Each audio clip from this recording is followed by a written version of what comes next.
We talk about communication, and I feel like just communicating about like our expectations for each other as well as our expectations for ourselves, and then just making sure those two line up. That's like the most important thing. And it changes with each season, which is why we bring it up to each other, because like we talked about how when we were both working, we had to be like, okay, what are we each contributing to our home and to our marriage and everything? And then I stopped working because I had a baby.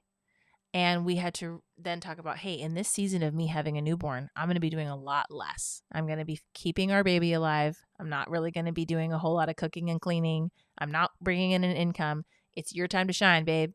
And then switched over to, okay, baby's growing up. I'm not working. I'm staying home with the kid.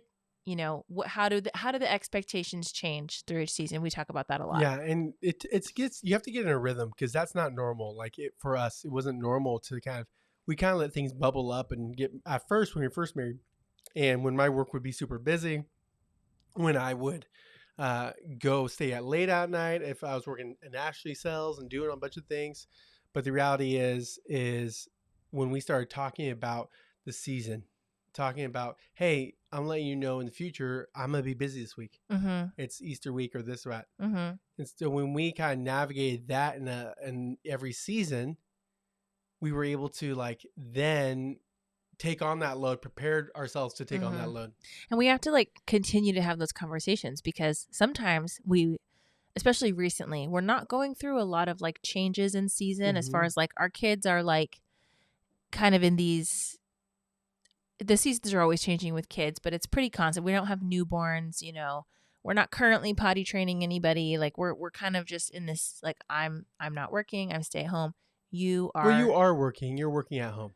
Like, I am working at home. I wouldn't say you're not. When that connotation that you're not working, that it can seem like you're not taking on a load, and you're taking on a load.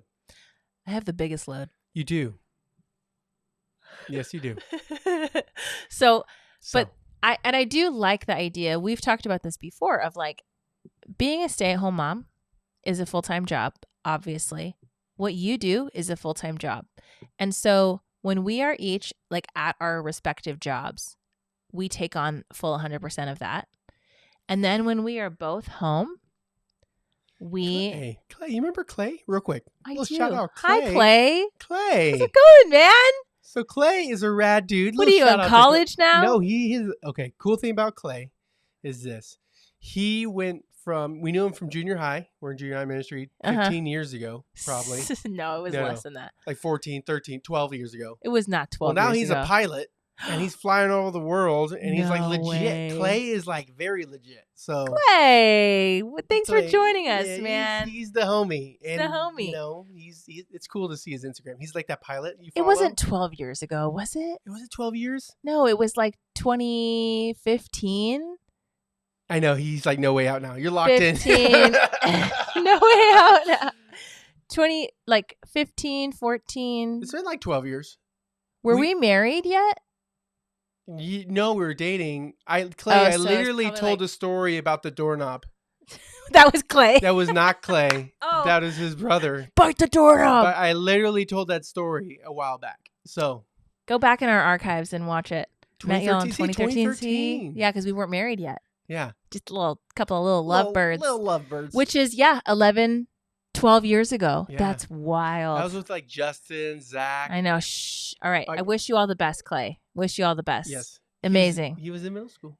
Aww. Just a sweet babe. Just a babe. And now he's like full on legit. Now he's like a cool pilot guy. He's a cool pilot guy. Like we're cool. Like just to be able to know him. Like come take us out to lunch, Clay. He commented on our. Come on. We'll talk about ministry scars or church hurt next. Oh, he said that we invited him to our wedding, but he couldn't make it. All right, he doesn't want us to keep talking about him. Just take us out to lunch. We'll take tri-tip. Fly out. Tri-tip lunch. Yes. Okay, so we'll see you then. So, anyway, all that to say, coming back, talking about comparison, talking about all that. So the thing is, we just have to keep talking about it and keep like communicating about it, because expectations change over time. So that's where we're coming from, because we can't just assume, and like we're in this season of like things aren't changing super much, and so you can kind of get into a rut. But what we were saying was full-time job, me working a full-time job at home as a mom, and then you doing full-time job at your undisclosed location is that we come home. When you come home, then we are splitting the load. And it's not like, well, I was at work all day. Yeah, we don't have a traditional way in that thinking. Like, again, we Mhm. agreed to that. Like, we agreed to it in the very beginning that I would take part in my effort at home. Something's going on here. Oh, look, it's like falling down. Yeah, something. Look at that. Okay. Like crocheted by my mom. Shout out to your mother. Shout out to Shout out to the mother. All that to say is we come together to agree we have a ghost. There's a ghost in our house. There's a ghost. His name is River. He's knocking on the door. River, go to bed. Okay. This is derailing This is so derailing fast. So this is the other thing I wanted. No, it's real quick.